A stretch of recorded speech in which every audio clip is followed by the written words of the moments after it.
नमस्कार दोस्तों, आप सभी का लॉ सीखो के दैनिक समाचार विश्लेषण में आज के आर्टिकल देख लेते हैं। आज का जो हमारा पहला आर्टिकल है ये हमारे एग्री सेक्टर, हमारी कृषि क्षेत्र के प्राथमिक क्षेत्र के बारे में है।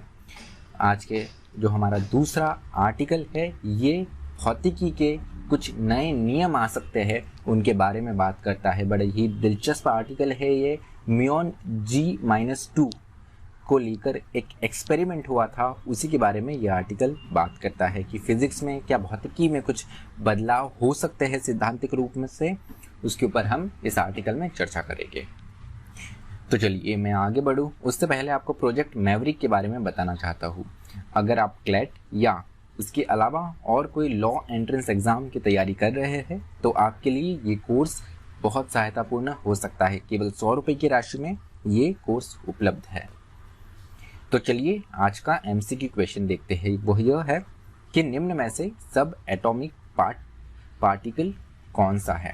आपका ऑप्शन ए है हिग्स बोसॉन, ऑप्शन बी है पॉजिट्रॉन, ऑप्शन सी है म्योन, या ऑप्शन डी ये सभी। जो भी आपका उत्तर हो कमेंट बॉक्स में ज़रूर लिखिएगा। वर्णनात्मक प्रश्न की ओर बढ़ते हैं। तो कई बार ये कहा जाता है कि जो इकोनॉमिक पॉलिसी है ग्लोबली अगर हम देखें तो यहाँ पर स्टेट का रोल जब आप कम करते हैं तो ऑटोमेटिक जो आपकी इकोनॉमिक ग्रोथ है, जो आपकी आर्थिक गति है वो बढ़ जाती है और पब्लिक के ये लार्जर वेलफेयर के लिए काफ़ी मददगार होती है। तो इस कथन को क्रिटिकली एनालाइज करना है आपको। एक वर्णनात्मक इसकी एक आलोचनात्मक इसकी पर टिप्पणी करनी है। आपका उत्तर 250 शब्दों में लिख सकते हैं। तो हमारा जो पहला आर्टिकल है कृषि क्षेत्र के बारे में, उसके बारे में बात करेंगे कि यहाँ पर जो स्टेट है, जो हमारा राष्ट्र है, जो सरकारें हैं, इनकी क्या रोल है, इनकी क्या जिम्मेदारी है। तो पिछले 4 दशकों में ये सुनने को मिला है कि अगर आपको आपकी इकोनॉमी को आगे बढ़ाना है तो यहाँ पर सरकार को इकोनॉमिक जो गतिविधियाँ होती है, जो आर्थिक गतिविधियाँ होती है, उसमें कम दखल अंदाजी देनी चाहिए, तभी ये पब्लिक वेलफेयर के लिए इस्तेमाल किया जाता है। लेकिन अगर हम कृषि क्षेत्र में देखें भारत में तो यहाँ पर लंबे समय से ये ज़रूरत रही है, अभी भी ये ज़रूरत बनी हुई है कि सरकारी एक सपोर्ट यहाँ पर होना ज़रूरी हो जाता है। तो बात यह आती है कि यहाँ पर स्टेट का इंटरवेंशन इतना ज़रूरी क्यों होता है, क्यों सरकार को इंटरफेयर करना चाहिए। तो इस आर्टिकल में बताया गया है कि अगर हम देखें तो रिटर्न की बात करें, अगर हम जितना स्केल कर रहे हैं, जितनी हम कृषि लगा रहे हैं, जितनी भूमि पे हम लगा रहे हैं कृषि, वहाँ पर हम एक सीमा तक ही रिटर्न की अपेक्षा कर सकते हैं कि हमें जो उत्पाद मिलेगा वो एक सीमा तक ही मिलेगा, क्योंकि आपके पास में भूमि सीमित है, क्लाइमेट पे आप डिपेंड है और वाटर जो है, जल जो है, इसकी कमी कई जगह देखने को मिलती है, वो भी अपने आप में एक सीमित सोर्स है। तो इन सारे संसाधनों को की सीमित होने से यहाँ पर जो एक पूर्ण रिजल्ट आता है, पूर्ण परिणाम आता है, वो ये होता है कि आप एक लिमिट तक ही अपना रिटर्न इंक्रीज कर सकते हैं। उसके अलावा अगर हम बात करें तो देश में 9 करोड़ ग्रामीण क्षेत्रों में रहने वाले परिवार है जो कि अनस्किल्ड वर्क से अपनी आय लाते हैं।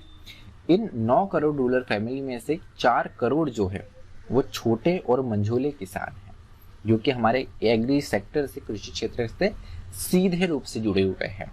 उसके अलावा अगर हम प्रोडक्शन प्रोसेस देखें तो प्रोडक्शन प्रोसेस भी जो है वो सबके लिए काफ़ी समान रूप से है, क्योंकि जो कृषि होती है ये जलवायु जो चक्र होता है उस पर निर्भर करता है, क्लाइमेट साइकिल पर निर्भर करता है। तो यहाँ पर हार्वेस्ट सीजन और जो सोइंग सीजन है, जब फसल बोई जाती है या काटी जाती है, बहुत सी फसलों के लिए समान ही मुख्य 2 है। खरीफ हमें देखने को मिलती है। तो इस प्रकार की जो आपको कृषि है, इनका एक ही जलवायु चक्र होता है, केवल 2 या 3 प्रकार की ही जो फसलें हैं देखने को मिलती है। इसके लिए यहाँ पर ये भी अपने आप में एक लिमिटेशन सीमा हो जाती है। उसके अलावा इम्बैलेंस ऑफ पावर है कि कृषि क्षेत्र में अगर हम देखें तो जो बड़े बड़े मनी लेंडर रहते हैं उनके पास में भूमि भी है और वो साहूकार भी है, महाजन भी है। जो छोटे किसान होते हैं, अब यहाँ पर अगर हम ये वास्तविकता तो आज यही है कि हमारे गांवों में, रूरल एरिया में यहाँ पर कोई ऐसा क्रेडिट का फॉर्मल सोर्स नहीं है, इंस्टीट्यूशनल सोर्स नहीं है, तो उनको मनी लेंडर से ही इमीडिएट बेसिस पे लोन मिलता है।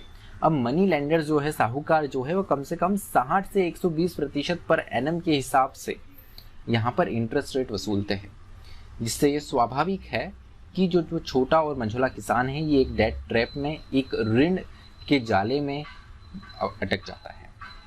उसके अलावा अगर हम देखें तो पिछले 3 दशकों में पिछले 30 सालों में करीब 3 लाख किसानों ने आत्महत्या करी है।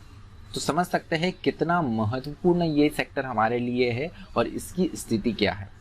उसके अलावा अगर कुछ नीड की बात करिए कि मार्केट को हम इनके लिए आसान बना सकते हैं, मार्केट में जाना और इनके उत्पादों को बेचना, उसके लिए कुछ सुझाव दिए गए हैं, जैसे कि जो आंगनवाड़ी में सप्लीमेंट्री न्यूट्रिशन होते हैं, मिड डे मील जो प्राथमिक शालाओं में होते हैं, तो सरकारी शालाएं होती हैं उनमें, तो यहाँ पर आप जो लोकली आपकी प्रोक्योर्ड क्रॉप्स हैं, जो उस पर्टिकुलर एरिया में, उस क्षेत्र में उगाई जाने वाली क्रॉप है, आप उन क्षेत्र में यहाँ पर मिड डे मील और सप्लीमेंट्री न्यूट्रिशन देने के लिए उनका इस्तेमाल किया जा सकता है और उनको आप खरीद सकते हैं, सरकार खरीद सकती है। तो यहाँ से इनको बहुत बड़ा एक सपोर्ट हो जाएगा किसानों को। उसके अलावा पब्लिक इन्वेस्टमेंट इन इंफ्रास्ट्रक्चर तो बहुत ज़रूरी है कि यहाँ पर पब्लिक इन्वेस्टमेंट होना चाहिए इंफ्रास्ट्रक्चर में, खासकर दाल और जो मोटा अनाज है इनका बहुत बड़ा पोटेंशियल है। इनको यूटिलाइज करने के लिए ज़रूरी है कि पब्लिक इन्वेस्टमेंट साथ ही साथ सरकारी सपोर्ट भी बना रहे। मंडीज़ की बात करें तो मार्केट की बात करते हैं तो किसान अपनी फसल जाकर मुख्यतः मंडी में बेचता है। अगर हम देखें तो हमारे देश में 2477 मंडी है और 2843 सब मंडीज है। ज़रूरत है कि हम करीब 4200 मंडीज करें, मतलब अभी का जो आंकड़ा है उसको दोगुना करने की आवश्यकता है।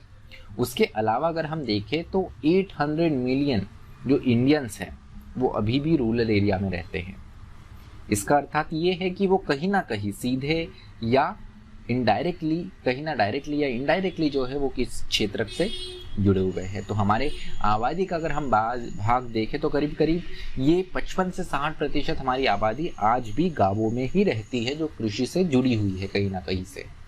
तो इसलिए ये क्षेत्र पे सरकार का सपोर्ट और सरकार का इन्वॉल्वमेंट बहुत महत्वपूर्ण हो जाता है। लॉकडाउन के टाइम पे जब सारे क्षेत्र में ग्रोथ रेट नेगेटिव हो गया था, सिर्फ कृषि ही ऐसा क्षेत्र था जिसने अपने आप में अपना परफॉर्मेंस कंटिन्यू रखा। तो ये भी बहुत महत्वपूर्ण हो जाता है, जहाँ पर इसको हम केवल एक लाइबिलिटी नहीं देख सकते हैं। जब सारी चीज़ें एडवर्स हो जाती है तब कहीं ना कहीं कृषि ने, इस क्षेत्र ने अपने आप को प्रूव किया है। चलिए दूसरे आर्टिकल पे आते हैं, G-2 के बारे में। तो ये एक्सपेरिमेंट किया गया जो कि पब्लिश किया गया फिजिक्स रिव्यू लेटर में। ये जो एक्सपेरिमेंट था, फर्मी लैब जो है US department of energy Fermi national accelerator laboratory, Fermi lab इसे शॉर्ट में कहा जाता है। तो इन्होंने म्यूऑन पर यहाँ पर एक स्टडी करी, एक एक्सपेरिमेंट करा। इस एक्सपेरिमेंट से यहाँ पर ये अनुमान लगाया गया है कि जो स्टैंडर्ड मॉडल अभी तक बनाया गया था फिजिक्स में, भौतिकी में, ये उससे डाइवर्ट कर रहा है। तो हो सकता है जो स्टैंडर्ड मॉडल दिया गया है वो अपने आप में, जो अभी तक अनुमान लगाया गया है वो गलत है, और उसके अलावा कुछ तीसरी चीज़ भी निकल के आ सकती है। अगर ऐसा होता है तो भौतिकी के बहुत से सिद्धांत भी अपने आप में बदल सकते हैं। तो स्टैंडर्ड मॉडल क्या है? स्टैंडर्ड मॉडल जो है ये बात करता है कि a rigorous theory that predicts the behaviour of building block of the universe. तो यूनिवर्स के जो बिल्डिंग ब्लॉक्स है उनके बारे में, उनका बिहेवियर के बारे में ये स्टैंडर्ड मॉडल बात करता है। रूल्स की बात करें तो इसमें 6 quark, 6 leptons, Higgs boson, 3 fundamental forces और सब एटॉमिक पार्टिकल है जो कि under influence of electromagnetic forces है। अब जो म्यूऑन है ये एक प्रकार का लिप्टॉन है। तो अगर हम इसकी बात करें, म्यूऑन की बात करें, तो म्यूऑन पर ये एक्सपेरिमेंट हुआ है। म्यूऑन जो है ये इलेक्ट्रॉन जैसा ही होता है, लेकिन ये इलेक्ट्रॉन से 200 गुना ज़्यादा बड़ा होता है, उससे ज़्यादा अनस्टेबल होता है, और यहाँ पर इसका जो आयु रहती है ये कुछ ही फ्रैक्शन ऑफ सेकेंड्स के लिए रहती है। तो जो एक्सपेरिमेंट किया गया उसके बारे में थोड़ा जान लेते हैं। तो measured a quantity G factor that rate at which muon wobbles under a strong magnetic field related to muon with greater accuracy. तो यहाँ पर जिस प्रकार से म्यून का वॉबिल करता है, यहाँ पर लड़खड़ाता है या घूमता है हम इसे कह सकते हैं, तो इसके बारे में स्टडी की गई। तो यहाँ पर जो स्टैंडर्ड मॉडल अभी तक दिया गया था उससे डिफरेंट इसके रिजल्ट देखने को मिले हैं। 2001 में ब्रुक हेवन एक्सपेरिमेंट भी हुआ है जो कि स्टैंडर्ड मॉडल को जांचने के लिए किया गया था। तो यहाँ पर इसका सिग्निफिकेंस इसलिए बढ़ जाता है कि to claim a discovery the result need to be diverge from standard model by 5 standard deviation. तो अगर कोई नई डिस्कवरी आपको करनी है तो जो आपका स्टैंडर्ड मॉडल है उससे 5 स्टैंडर्ड डेविएशन होना ज़रूरी है। और करंटली अगर हम देखें इस एक्सपेरिमेंट से तो 4.2 डेविएशन आया है, मतलब करीब करीब 5 के पास में ही आ गया है। तो हो सकता है और इस पर एक्सपेरिमेंट किया जाता है तो ये 5 स्टैंडर्ड डेविएशन को टच कर सकता है। तो अपने सिद्धांतों में कई ज़्यादा बदलाव आ सकते हैं।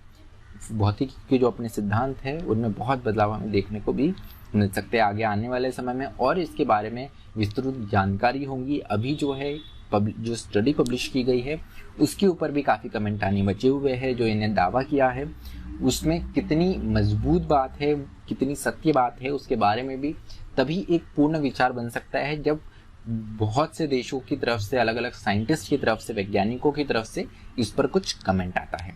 तो देखने वाली बात रहेंगी कि फ्यूचर में किस प्रकार से डेवलपमेंट होता है, भविष्य में कि कोई ऐसा बड़ा डेवलपमेंट हमको भौतिकी में देखने को मिल सकता है क्या, ये हम आगे जानते रहेंगे। तो चलिए, जो आज का विश्लेषण है वो यही समाप्त होता है। अधिक जानकारी के लिए आप लॉ सीखो की वेबसाइट www.lawsikho.com विजिट कर सकते हैं। मुझे सुनने के लिए आप सभी का धन्यवाद। स्टे ट्यून्ड टू लॉ सीखो।